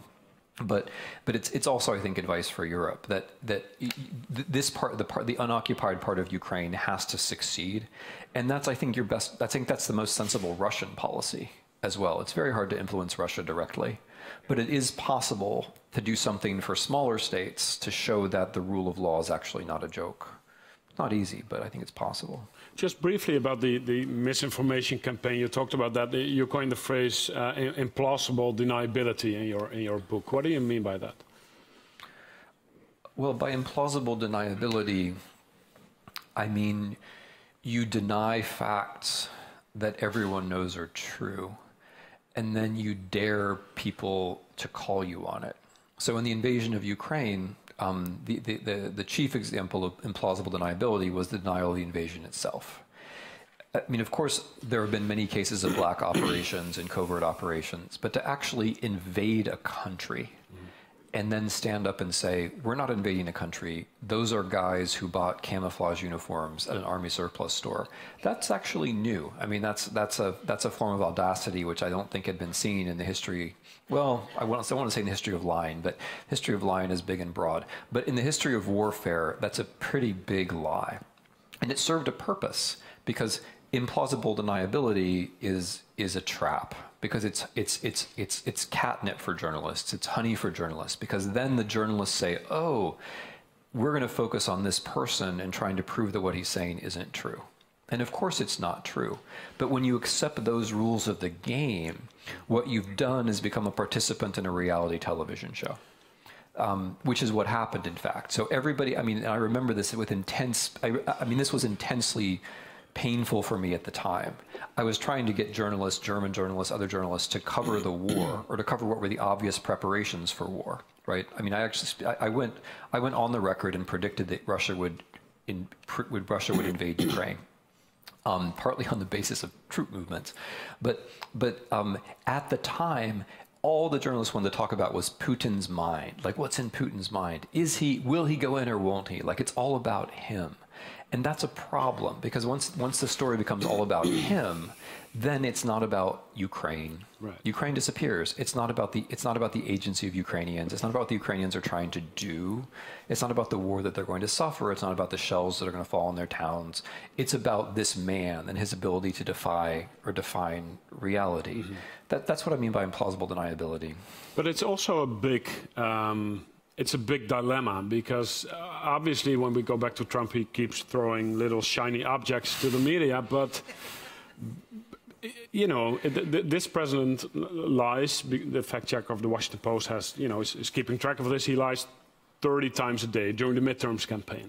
It's always the task of journalists, you know, whenever a president is either attacking the rule of law or other basics of the basic stuff in politics, ethical stuff, but particularly politicians not telling the truth. You have to point that out, or not. So what's the alternative for not going after all those lies, except for also doing deeper investigative stuff? Yeah, no, I mean, it's very simple, but I think that's the answer. I agree with you. When politicians lie, journalists have to correct them. Every time. And it's like, yeah, every time. And that is very distracting work, because this president not only lies, he lies orders of magnitude more than other presidents have lied. He lies like other people breathe. Yeah. Almost. Yeah, I mean, well, like Buddhists with really regular, I think, breath pattern. Yeah, right. But yes, journalists have to do that. But I think they have to not see that as their main task. I think like that you have to play defense, but the best defense is a good offense, and the way journalists play offense is just by reporting stuff. Mm-hmm. So the big stories are the big story in the world is a story of inequality. The big story in the world is a story of where the oligarchs hide their money. Mm-hmm. And that is a story of which Mr. Trump is an active part. And it matters a great deal. I mean, even if one story doesn't seem to change the world, it matters a great deal that reporters are actually reporting on those stories. Do you feel in general the American press is doing a decent job? I see it's quantity rather than quality, right? I mean, there's so many stories to be reported on, and there aren't enough journalists to report on them. Mm-hmm. That's the problem. There are only a couple thousand actual investigative journalists in a country of more than 300 million people, and that's just not enough. Mm-hmm. This is why I keep stressing the local news. You have to have local institutions that create factuality on a local basis by way of investigation. And it seems very simple, but it doesn't happen. So the Post and the Guardian and the Times and also other news agencies, including BuzzFeed, has done a good job on some things. They have done reporting, and that reporting has made a difference. But what I think is, okay, if you take away those 5 institutions, we would be completely lost. And I'd rather imagine a world where instead of 5 or 6 or 7 or 8, there were 60 or 70 or 80 institutions that were capable of doing serious investigations. I think that's the answer. I think Mr. Trump is aware that it's the answer. And this is why you dedicate your book to reporters, in a sense. I mean, when I say I dedicate to reporters the heroes of our time, because I believe that reporters are the heroes of our time, in the sense that they are taking risks for things that are real, and also in the sense that without them, we would literally be helpless. Right? Without the reporters, we would not be able to get our minds around inequality and war, which are the big stories of our time. So, and also in a philosophical sense, I mean, like, you know, a doctor can't tell you exactly what health is, and a reporter can't tell you exactly what truth is. But reporters are professionally dedicated to pursuing truth, just as doctors are professionally dedicated to pursuing health, and that is invigorating for all of the rest of us. All of the rest of us need that. No, we don't just need the particular facts. We need the pursuit of the ethic of factuality. So, was it different for you while writing this book as a historian to write about the now, different from previous books? Because you're writing this as a, you know, as a journalist in a way as well. Journalists write about the present. So it was harder, but not for the reasons I would expect. I mean, I guess one thing I would say is that The Road to Unfreedom is a history book. It's not anything else. It's a history book. Sure. The weird thing about it is about the present, but the traditional conservative things about it are that it's mostly on the basis of primary sources. I lean very heavily on the languages that I can use. So in the beginning of the book, it's mostly Russian sources and Ukrainian sources, and then we get to the German and the French and the Polish stuff, and then English at the end when I'm talking about the United States.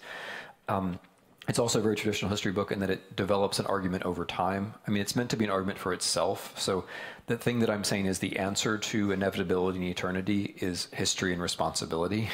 So by writing a history book about the present, I'm trying to show that we can actually understand the present. We don't have to fall into these narratives, and that history is one way of doing so. I'm sure that there are others. The thing that was hardest about it is that video is awful. That's the hardest thing about it. So the printing What's press... so awful about video? I work for television. Oh, yeah, tied to the internet audience. The reason why video is awful is that it's unbelievable. The ratio of how many computer bytes you need to confer actual information in the human sense is unbelievably awful, right? So like a video, which let's say it takes, whatever, let's say this video takes 1 gigabyte, and it takes you 3 hours to watch. And at the end, you've learned as much as you could have learned by reading a transcript of that video in 2 minutes, right? Or a newspaper article about it in 1 minute. If you're a historian, I mean, the thing that you can do, your superpower as a historian, is that you're literate. And so you can go back and you can read documents very quickly. You can take 10,000 documents. This is, more or less typical example. You take 10,000 documents and you have a couple of weeks and you can sort through them and figure them out, read the most important ones with care, collate them, compare them, and come up with some version of events, which is plausible. With video, that's unbelievably difficult. That's actually the hardest thing about writing about the present, is that so many things that happened, like around MH17. There's in Road to Unfreedom, there's a careful 4 or 5 paragraph discussion of the various Russian fictions around MH17. To write those 5 paragraphs, I had to expose myself to hundreds of hours of Russian television. And it's not just that was bad for my mental health, it also just took hundreds of hours that I could have usefully spent doing other things. So the hard thing about the present is that. And when people are writing about, and interestingly, 50 years from now, it's going to be worse, because a lot of the video is simply not going to exist anymore, right? I did not expect this answer. Well, now I know. Good. Questions over here? Yeah. Hello, good evening. Thank you for coming along. Very interesting talk. puts me in mind of something I'd just like to check with you. Freedom, the unfreedomizing of democracy. I think the Germans and the Russians and all the other aspects you've mentioned are a little bit of a smokescreen, because what I'm hearing basically is a problem, a crisis with democracy itself. And Socrates spoke about this. 5 stages of governing: autocracy, aristocracy, eventually tyranny. And in democracy, democracy will itself devour itself. Where there's too much freedom, when the people elected are not really up to the job, and you mentioned in America a big layer of people who are just getting up there, but they're not quite the real deal, and the voters who are not thinking, are not invested with the truth, and don't have the time span for it, like so much social media. What's your question? My point is, actually, the problem with unfreedom coming our way is current democracy dissolving itself, whereby a tyrant, and I won't say the fascist, because Stalin was a tyrant, Mao was a tyrant, but a tyrant arises when people are uninformed. They vote out of gut and alliance, and then the tyrant, once he's in, he's doing what Trump's doing now, backsliding. Fire Comey, fire. What's your question? I'd like to get to the question. Is the fundamental problem here not quintessentially a problem with our modern democracy, and not with the fact that the Russians are making it a bit awkward too? No, the problem is the fundamental democracy. Okay. Thank you.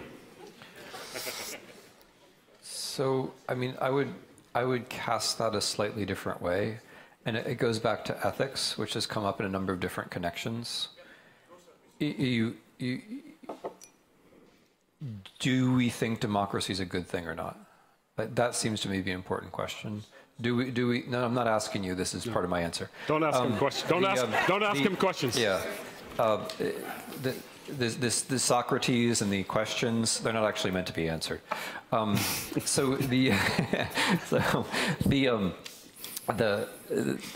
was I? So I think we can't do without the ethical part of whether we think democracy is good or not. And the reason we can't do without it is the point which you quite correctly make, namely that democracy doesn't defend itself. So when you say that it's a problem of democracy that it gives rise to tyranny, well, I mean, it's a problem of tyranny that gives rise to tyranny too. You know, there is no automatic defense against tyranny. There's no magic bullet. There's no word that has a C at the end of it. There's no ism which automatically defends us from tyranny. There's just no such thing, and that's kind of my point. There is no, oh, do you have one? Okay, well, I am interested. There's no set of human beliefs or values or institutions which is incorruptible, right? That's the nature of us. That's the nature of history.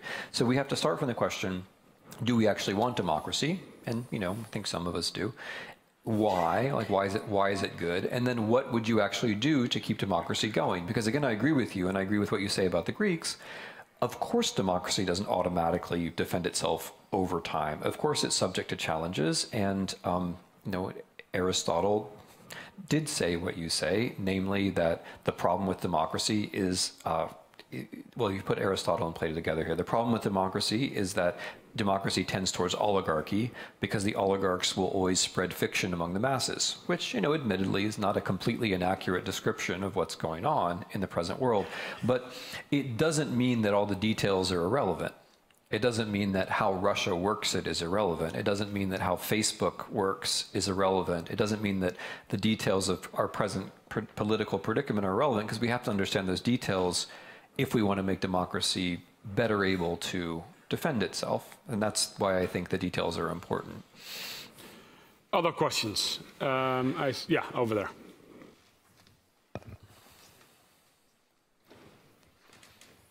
Thank you very much. I'd like to move us back to Russia, if you don't mind, connecting your notion of inevitability with futurelessness. I mean, many people would argue that Russia today has indeed no future.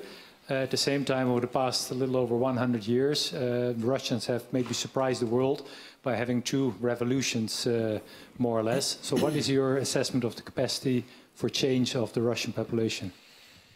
Thank you. Yeah, so I mean, I know that you got this, but I'm just going to clarify my position before I answer your question.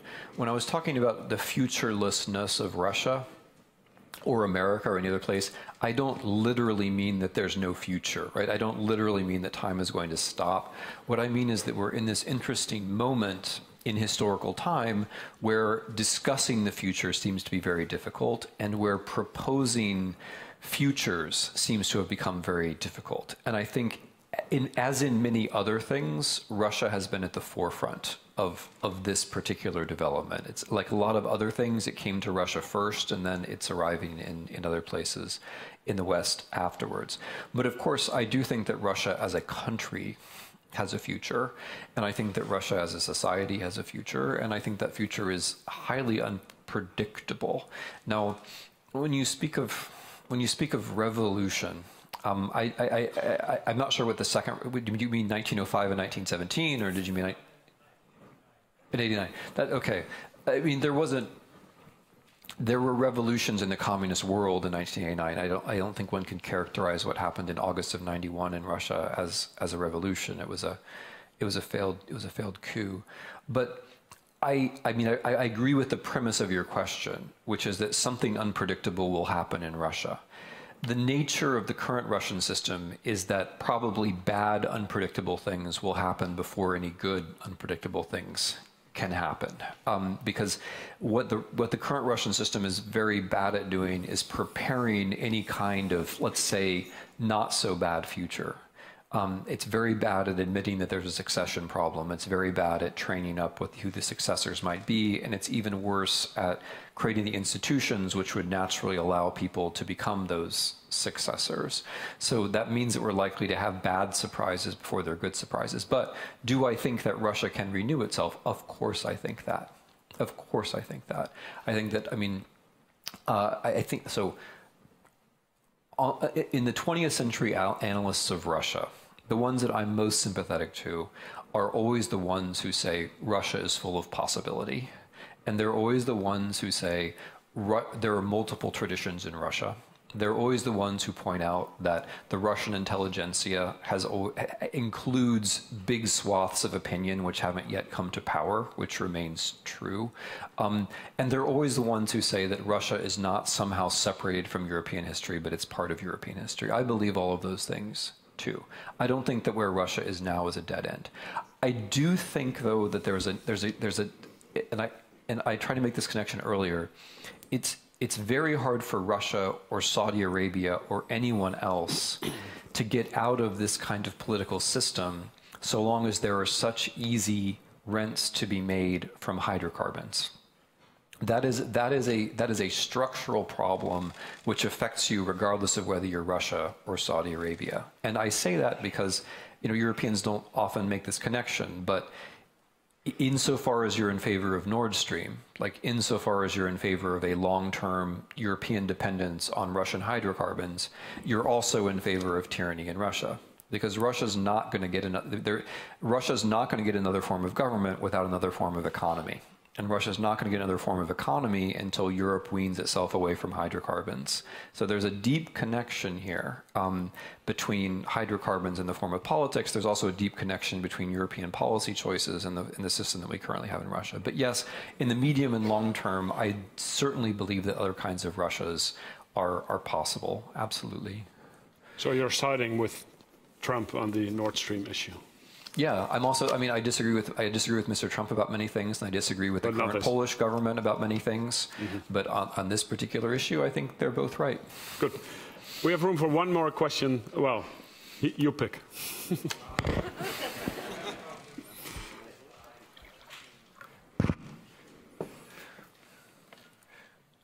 Responsibility. Yeah, thank you very much for your talk. I have a question about the future. You said something about Europe, the focus we have here on the First World War and the Second World War. Somehow these are also the limits, how we consider ourselves, and that we are very much looking to the past framed in the nation state. Mm-hmm. And you said actually that the future is somehow in the colonial past, the empire we have. So I would be very interested in which way would we need to link back to our imperial past to form a different way how Europe looks into the future. Mm-hmm. Okay, that is such a wonderful question. Because So I'm a historian. I believe in historical time, and I believe in the pursuit of historical truth. We never get there, just like journalists can never quite get there. But I really believe that historians can make the past make more sense, and thereby make the present make more sense. And the way that Europeans process the past, I think, is a very good example of this. There are architects and artists of memory who have constructed these separate parallel European national pasts, which are taught to children and which are commemorated, and which, when they're not false, they're so incomplete as not really to make very much sense. And the way that the European Union is set up is actually designed to confirm that. Right? In matters of national culture, the European Union, as it's currently set up, basically it accepts the national past as a kind of national responsibility. And so there's this paradoxical consequence of European integration, which is that the way that you teach history is even more nationalist than the way we teach history, because it involves a couple of dozen different nationalisms, and ours only involves arguably one, maybe two. We'll see. What I think is that history is the answer to that, because what history shows, and I'm by no means the only person to argue this. I mean, there are plenty of specialists on Europe, who make some version of this argument. Tony Judd's post-war makes a version of this argument. Harold James makes a version of this argument. Mark Manzauer makes a version of this argument.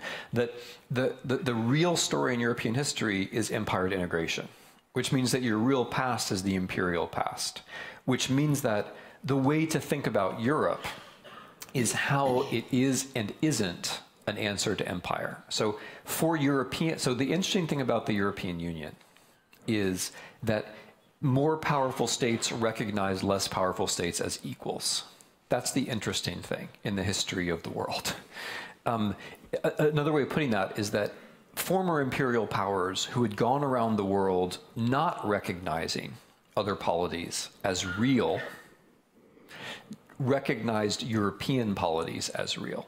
Or another way of looking at it is that the major European power, Germany, which had just fought a world war, the Second World War, on the logic that some of its neighbors, Poland and the Soviet Union in particular, were not actually states, that they were zones inhabited by colonial peoples, that same state then made the move to acknowledging other states as being equal. That's the interesting thing. And so I think the way to think about the European achievement is to think about it as precisely post-imperial, like as a way of getting Europeans out of empire. Once you think about it that way, then the next question becomes, what does the European Union then do, or what does the European Union then do for other places which are post-imperial, which are either North African or which are East European? Because the incredibly self-satisfied thing about the European achievement is that it's a withdrawal back to Europe, right?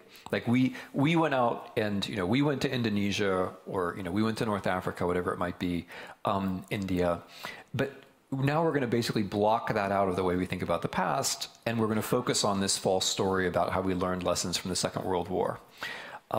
That's the weakness. That's the self-satisfied part. That's the politics of inevitability part, where you say we're smart nations. We learn from the past.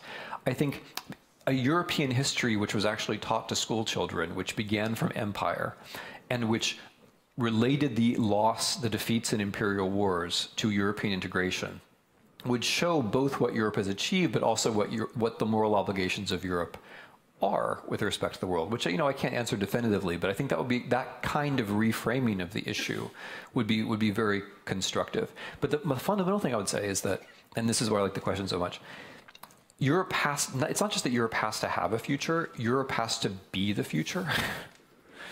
Europe has to be the future, because if it isn't the future, it's not going to be. If politics is about the past, Europe is going to lose. Right? It's going to lose to the nations. It's already declared the past belongs to the nations.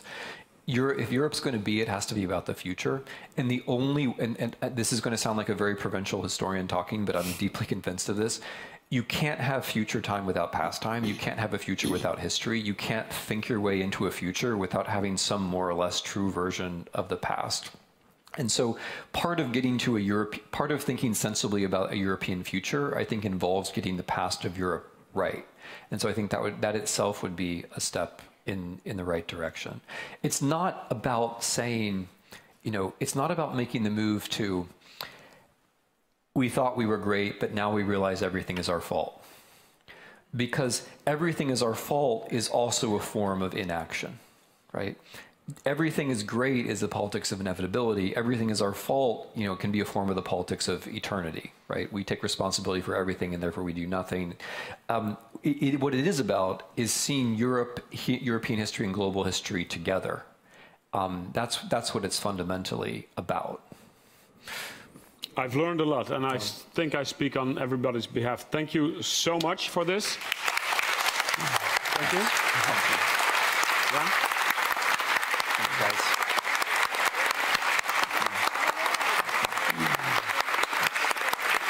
Thanks. Yeah. Thank you, Professor Snyder. Thank you, Eelco. Thank you, all of us, for joining us. Many disheartening things have been said this evening. One of the heartening things is that there are institutions like the Balie, like John Adams Institute, which bring the best and brightest minds of America to the Netherlands, such as Professor Snyder, and I'm grateful for your having shared your insights with us. If you'd like to know more about what we do and come to some of our upcoming events this Sunday, we're showing, in collaboration with IDFA, the International Documentary Film Festival, we're showing Errol Morris's film on and with Steve Bannon. So Steve Bannon, as far as I know, is not here in person. But the film is, and the director is, 5:30 in Carré. On December 6th, we have our post-election event this year with conservative Frank Luntz as a pollster and a Fox commentator, together with a young black Democrat, Darius Baxter. And I hope they'll have it out. On December 11th, our last event of this year, Michael Pollan, who has this time not written about food, but about psychedelics. His book is called How to Change Your Mind, and his moderator will be Damien Denis, the head of psychiatry at the AMC hospital. We're now going to buy Professor Snyder's book and have it signed, and those of us who have and those of us who are not will have a beer together outside. Come back soon. Yes, I could mention Christian Amanpour, but I don't want to make all the people sad who've missed the tickets because it's sold out. Thank you, Henri. But the Queen of CNN is also joining the John Adams on November 30th. Come back soon, bring a friend, tell them about us. Thanks very much.